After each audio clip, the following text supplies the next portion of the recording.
How can we speak of an activism which is birthed from deep listening and silence?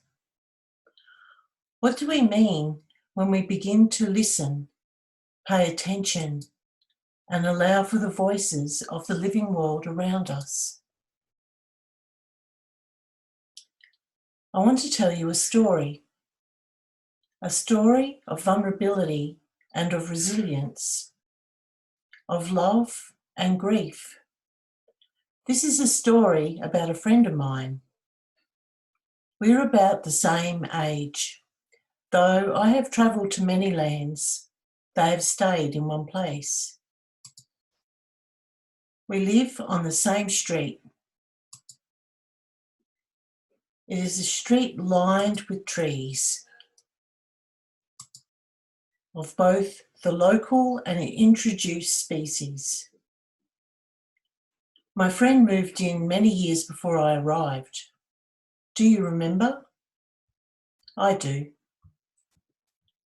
Every day I walk past, often not noticing you were there, but I could hear your visitors from my house, sometimes noisy, screeching, other times singing with the voices of angels.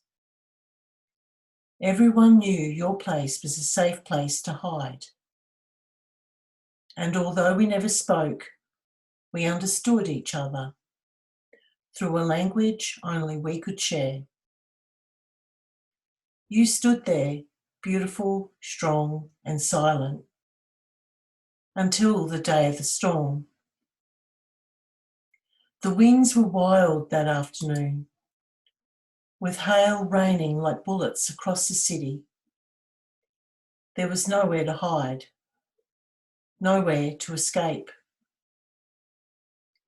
The day after, I walked down the street and saw how you'd been hurt. I felt gripped by grief. Your fate had been sealed. It was about a week later, I heard some loud noise outside. Machinery noise. It sounded like a chainsaw. It was a chainsaw.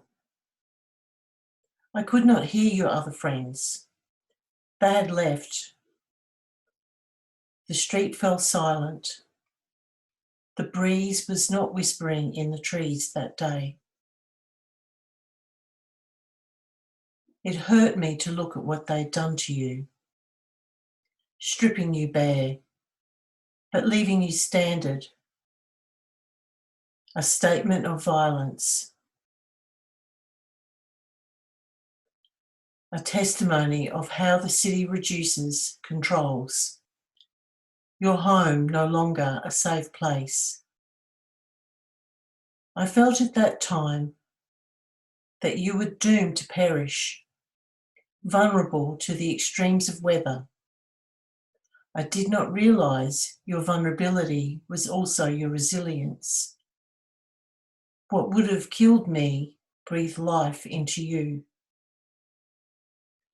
But how I missed how things used to be when you shaded my walk along the street, when the magpies would swoop from your heights at the local children while letting us pass by, sending us a song, perhaps a thank you for the cat food we offered in the winter time.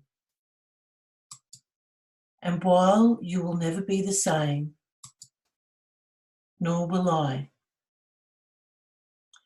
some days I imagine being you, with my feet deep in the ground, feeling the memories of this ancient land as a vibrating hum, seeking water deep in the earth, my roots reaching far and wide, connecting and intertwining with my community.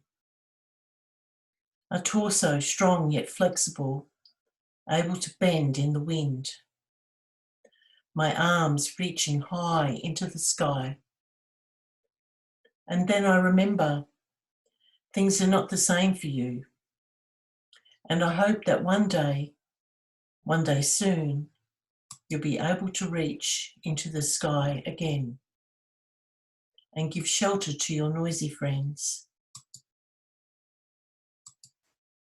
I wonder if I will still be here to see this.